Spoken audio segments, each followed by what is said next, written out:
The sun filtered through the sheer curtains of Elena's small studio apartment, casting golden light over the cluttered desk where she sketched dress designs between her shifts at the cafe. Life had never been easy, but she met each day with quiet determination. What she lacked in luxury, she made up for in kindness, grit, and an unshakable belief in love. She never imagined love would find her behind the espresso machine. Nathaniel Cross entered her life like a breeze through a cracked window, unexpected and strangely comforting. He wasn't just handsome. He had a calm presence that seemed to slow down the chaos of the world. The first time he ordered his coffee black and smiled at her, Elena didn't know who he was. To her, he was just Nathaniel, the man who complimented her art, who asked her about her dreams, who actually listened. Weeks turned into months. Their connection blossomed behind closed doors, in whispered phone calls and secret meetups at her apartment. Elena eventually learned who he truly was. Nathaniel Cross, heir to the Cross global empire, a multi-billion-dollar business run by his cold, calculating mother, Miranda Cross. Elena didn't care about money, and Nathaniel seemed to forget the weight of his legacy when he was with her. Still, the shadows of his world loomed large. Just a little longer, Nathaniel would say as he brushed a curl behind her ear. I'll tell them when the time is right. Elena tried to believe him, though she often lay awake wondering how long a little longer would last. She'd never met his family, never even seen where he lived. Everything about their love existed in secret, fragile and hidden. Then, everything changed. Elena stayed at the pregnancy test in the bathroom of the cafe, her hands trembling. 2 pink lines. She pressed her hand to her stomach, her breath catching. She was pregnant, with Nathaniel's child. That evening, she met him at her apartment, the words spilling out between sobs and nervous laughter. To her surprise, Nathaniel wasn't angry or afraid. He knelt in front of her, hands on her waist, and kissed her belly. We're having a baby, he whispered, wonder in his voice. I can't believe it. For a moment, everything felt perfect. But perfection, Elena knew, was a fragile thing. When will you tell them? She asked quietly, brushing her thumb along his jaw. Nathaniel's smile faltered. Soon. I just need time to figure out how to do it right. Elena's heart sank. She had heard this before. Nathaniel, I can't keep living like a secret. This baby, our baby, deserves better. I deserve better. He looked away, conflicted, his jaw tightening. You don't know what they're like. My mother, she'll destroy you. She's not just cruel, Elena. She's dangerous. I don't care how powerful she is, Elena said, standing her ground. I'm not asking for their approval. I'm asking for your honesty. Nathaniel took her hand, his voice low. Give me a little more time. I promise, I'll tell them. Elena looked at him, her heart pounding. She wanted to believe him. She needed to believe him. Because deep down, she knew the moment the truth came out, their lives would never be the same. And as the tiny life grew within her, so did the silent tension that threatened to tear their world apart. The sleek black car glided up the winding road to the Cross estate, a sprawling Gothic mansion perched high on a hill, far removed from the city. Elena sat in the back seat, hands gently folded over her growing belly. Nathaniel had arranged everything. A private retreat to help her rest during the early stages of a pregnancy, he said. A few weeks to relax, away from the stress of the city, just until he returned from an urgent business trip abroad. He had kissed her forehead before leaving. Trust me, he whispered. They don't know yet. You'll be safe there. My mother won't even be home. But he was wrong. When Elena stepped into the grand foyer of the estate, she immediately felt it. The chill, the quiet tension, the watchful eyes of house staff who avoided her gaze. She was led to a guest room by a tight-lipped maid and left alone, the heavy door clicking shut behind her. It wasn't long before Miranda Cross made her entrance. Regal and cold, Miranda swept into the room as if she owned the very air Elena breathed. Her sleek hair was pinned flawlessly, her expression unreadable. At her side stood Camilla, Nathaniel's oldest sister, just as elegant, but with a cruel smirk that made Elena's stomach turn. So, Miranda said, her voice like ice sliding over glass. This is the girl who's bewitched my son. Elena stood up slowly, instinctively placing a protective hand over her belly. "I didn't know you'd be here." "Clearly," Miranda replied with a thin smile. "Nathaniel has a habit of hiding his mistakes." "She's pregnant, Mother," Camilla said, stepping closer, trying to trap him with a baby. Elena's face flushed. "I love Nathaniel. I didn't trap anyone. He wants this baby." Miranda scoffed. "Men say many things in private, my day. But family comes first. Legacy comes first. And you're staying on that legacy." Elena tried to move toward the door, but Camilla blocked her path. "You don't belong here," she hissed. "You never did." Panic surged through Elena's chest. "Nathaniel will come back. He'll know what you've done." "Oh, he's gone for weeks," Miranda cut in smoothly. "Unreachable. How convenient." Before Elena could scream or run, she felt a sharp sting in her arm. She looked down in shock to see a maid pulling away a syringe. The room spun. Her knees buckled. Darkness took her. When she awoke, everything was silent. Stone cold. Her fingers dug into the concrete beneath her, and she winced at the damp chill that clung to the air. The room was pitch black, save for a thin slit high in one wall, barely wide enough to let in a sliver of light. Her head throbbed. Her mouth was dry. The last thing she remembered was Miranda's voice. She tried to stand, but the dizziness forced her back down. Panic rose in her throat as she called out, her voice hoarse and echoing off the stone. "Hello? Anyone? Please?" No one answered. The room was small, barely the size of a prison cell. The walls were solid brick, old and stained with time. A rusted drain sat in the corner, and a thin mattress lay on the ground, no blankets in sight. A tray of food, dry bread and a bottle of water, was shoved through the wall slit hours ago, she guessed. Her hands trembled as she reached for it. Her heart raced as the truth settled in. She wasn't at a retreat. She was trapped, a prisoner in the very mansion where she thought she'd be safe. Somewhere above her, the world continued, and the man she loved had no idea she was sealed away like a dirty secret. Her fingers gripped the stone wall, tears slipping down her cheeks. They hadn't just taken her freedom. They had taken her voice, her safety, her sense of self. And inside her, the tiny life she carried still kicked, still believed. Elena knew then, if she was going to survive, it wouldn't be by waiting for someone to save her. It would be by finding a way to break free. Time lost all meaning in the darkness. Elena had no phone, no clock, no sense of day or night. Only the faint light that crept in through the narrow slit in the wall offered any hint of the outside world. But even that small mercy came and went with no consistency, as if someone were intentionally keeping her disoriented. She had screamed until her throat burned. No one came. She tried pounding on the walls, but the bricks gave no answer. They were old and thick, built decades ago when the Cross Estate was used to shelter VIPs during wartime. Now, they were her prison. Her belly grew with each passing day, and the baby's kicks, at first faint flutters, became sharp nudges that reminded her she wasn't truly alone. It was the only comfort she had. To keep herself sane, she marked the days with a piece of broken tile she'd found near the drain. A single scratch per day. After 27 lines, she stopped counting. It didn't matter anymore. She talked to the baby in whispers. "You're strong, little one. We'll get out of here. I promise."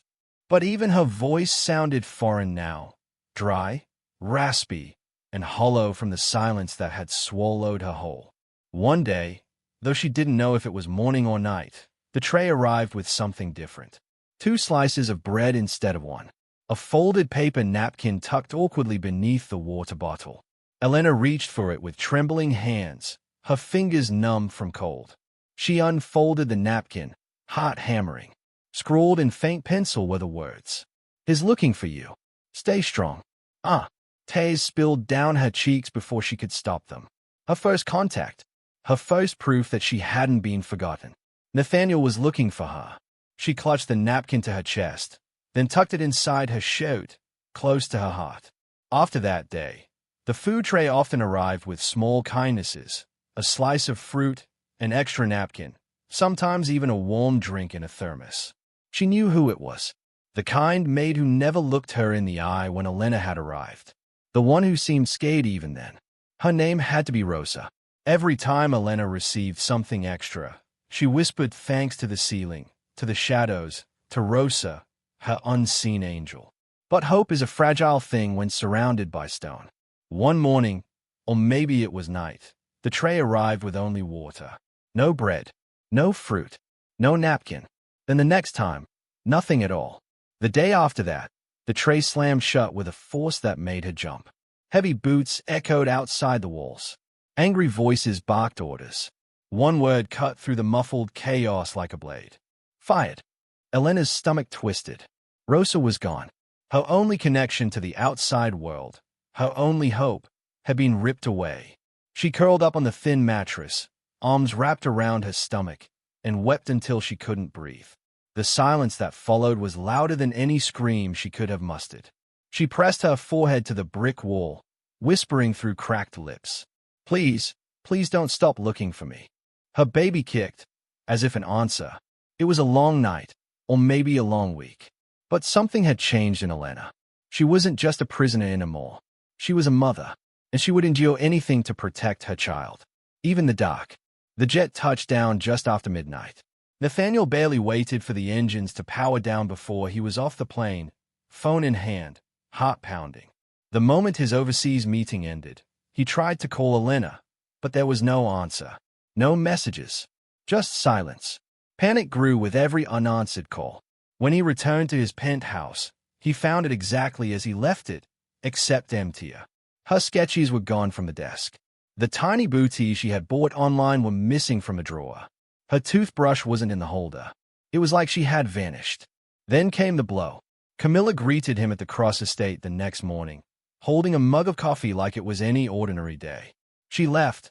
"Nathaniel," she said, her voice syrupy and false. "Took her things, didn't leave a note. Said she didn't want to be tied down to you. Or the baby." His world spun. "That's not possible," he said, jaw clenched. Elena wouldn't just leave. Camilla shrugged. Sometimes people show their true colors. But Nathaniel knew Elena. He knew the way she touched her belly like it was something sacred. The way her voice softened every time she spoke of the baby. She would never walk away. Not from him. Not from their child. He didn't sleep that night. Or the next. Instead, he searched. Hospitals. Shelters. Police reports. He called every friend Elena had ever mentioned. No one had seen or heard from her. He paid a private investigator to trace her phone. It had been turned off since the day he left for his trip. He started having dreams. Nightmares. In them, Elena called his name from behind walls, her voice echoing, distant and afraid. He would run down endless halls, always too late, always waking in a cold sweat. And then, by chance, or fate, he found Rosa. It happened on a stormy afternoon. Nathaniel was leaving a private investigator's office when a woman approached him in the parking lot, eyes wide with fear. "Mr. Cross," she whispered. "Please, I don't have much time." He recognized her immediately. One of the estate maids. "You worked for my family," he said, stepping toward her. "Do you know something?" Rosa glanced around, then shoved a folded piece of paper into his hand. "She's alive. Still in the house. The old war shelter wing, hidden behind the west storage wall. Your mother, she had it sealed. Camilla helped." Nathaniel froze. "You're saying Elena's in the house? This entire time?" "I tried to help her," Rosa whispered, voice trembling. "They fired me when they found out. I had to leave without a word." Rage shot through Nathaniel like fire in his veins. Guilt followed, raw, sharp, consuming. He had trusted his family to protect Elena in his absence. Instead, they had imprisoned her like a criminal, while he flew across the world unaware. He grabbed Rosa's shoulders. "Thank you. You did more for her than I ever did."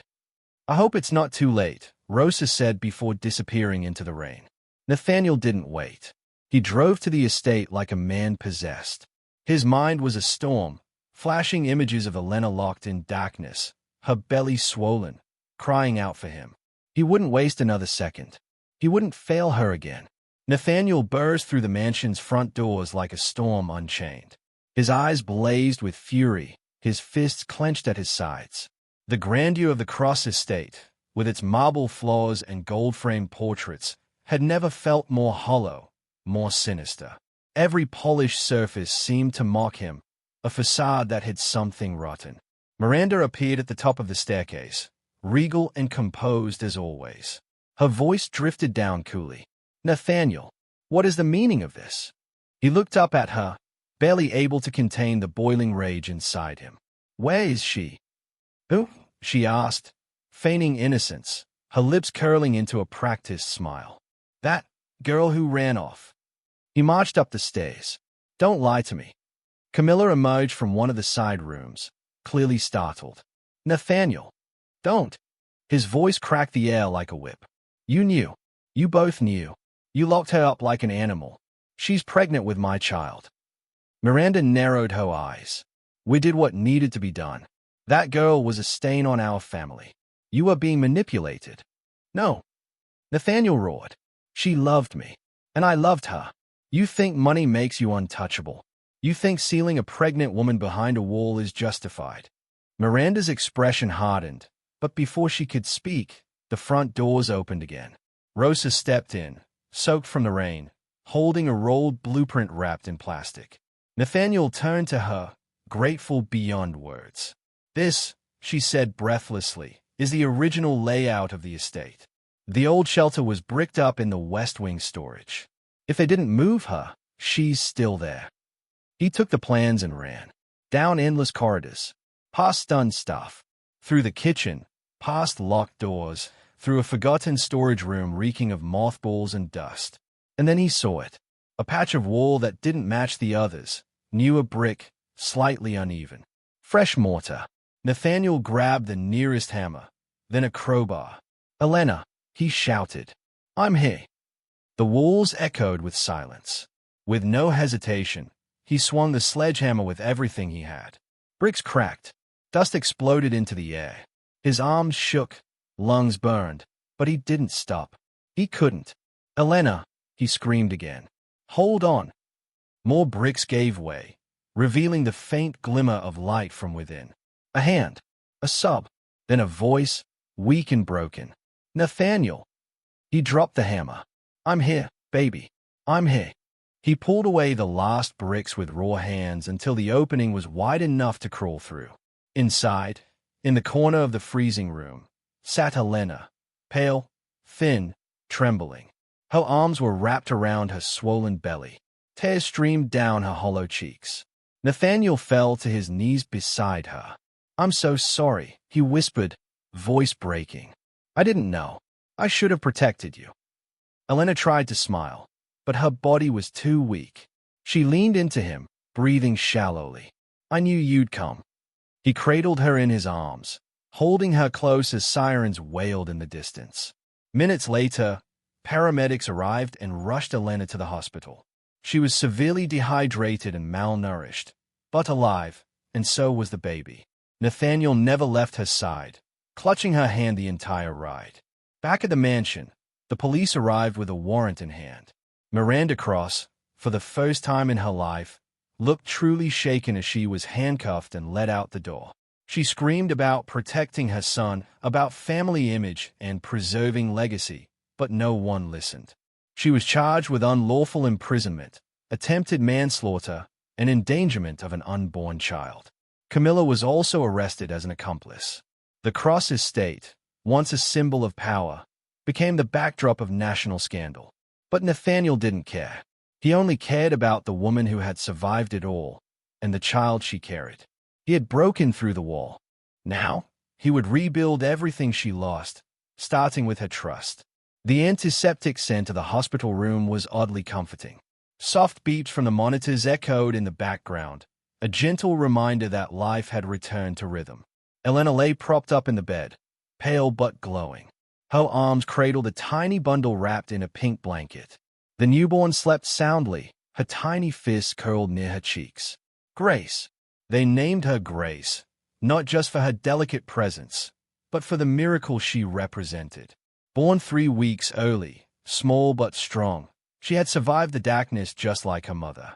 Nathaniel sat at Elena's bedside, his fingers gently stroking Grace's head, his eyes never leaving the two people who now meant everything to him. He hadn't left Elena's side once. Through every drip, every tearful moment, every breathless second of labor, he had stayed. "I thought I'd lost you," he whispered one night, his voice thick with emotion.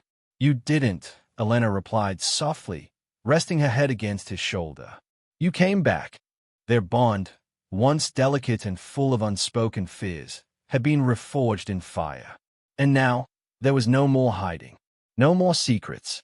Within days, the media caught wind of the Cross scandal.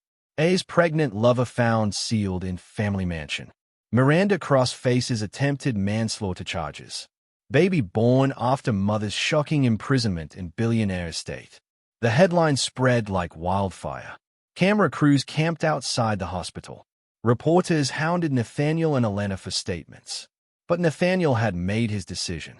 He called a press conference on the hospital steps and spoke clearly, without a script. "My name is Nathaniel Cross. The woman who was imprisoned in that house is the mother of my child and the love of my life. What was done to her is unforgivable. I am cutting all ties with my family and stepping down from Cross Global indefinitely. There will be no inheritance, no alliance, no loyalty to cruelty." He then announced he had transferred his private estate, savings, and controlling shares of his investments into a trust under Elena's name and Grace's future. It wasn't just an act of devotion. It was reparation.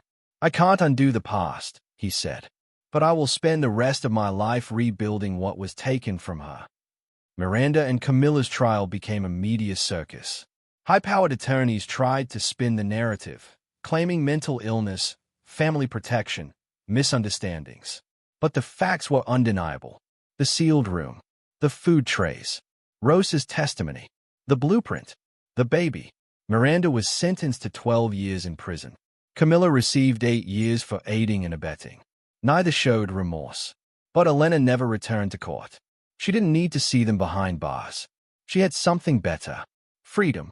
6 months later, Elena stood before a modest crowd on the steps of a small building with cream-colored walls and lavender shutters.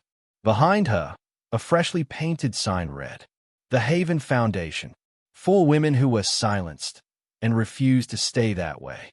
The foundation offered shelter, counseling, legal aid, and vocational training to women who had experienced domestic imprisonment, emotional abuse, or forced isolation. It was the kind of place Elena had once dreamed of when the darkness had nearly broken her. She spoke gently into the microphone, her voice steady, her eyes misty. "Not everyone escapes. Not everyone is believed. But this place will believe you. This place will fight for you. Because you are not weak, you are still here." The applause was quiet at first, then grew into something thunderous. Her strength had become their hope. The sun poured in through the windows of their countryside home, a quaint stone cottage with flowering vines along the porch and rolling hills beyond the garden. It was a place untouched by noise, by judgment, by anything but love. Elena stood in the kitchen doorway, rocking Grace gently in her arms as the baby dozed against her chest. Her heart was full. Nathaniel stood at the stove, a dish towel over one shoulder, flipping pancakes while humming off-key. He wore a white t-shirt and flannel pajama pants, his hair a mess, his smile boyish and real. "Almost done," he said, glancing over. "Don't judge me if they are a little burnt." "I won't," Elena said, laughing, "as long as I get syrup this time." She stepped forward, kissing his cheek as she handed Grace into his waiting arms. He took their daughter with reverence, as if she were made of light. Elena poured coffee and leaned against the counter, watching her family. Her family. The walls around her were warm. There were no locks, no secrets, no shadows. Only sun. She was no longer a prisoner of fear, or silence, or someone else's legacy. She was Elena, mother, survivor, leader, and finally, free.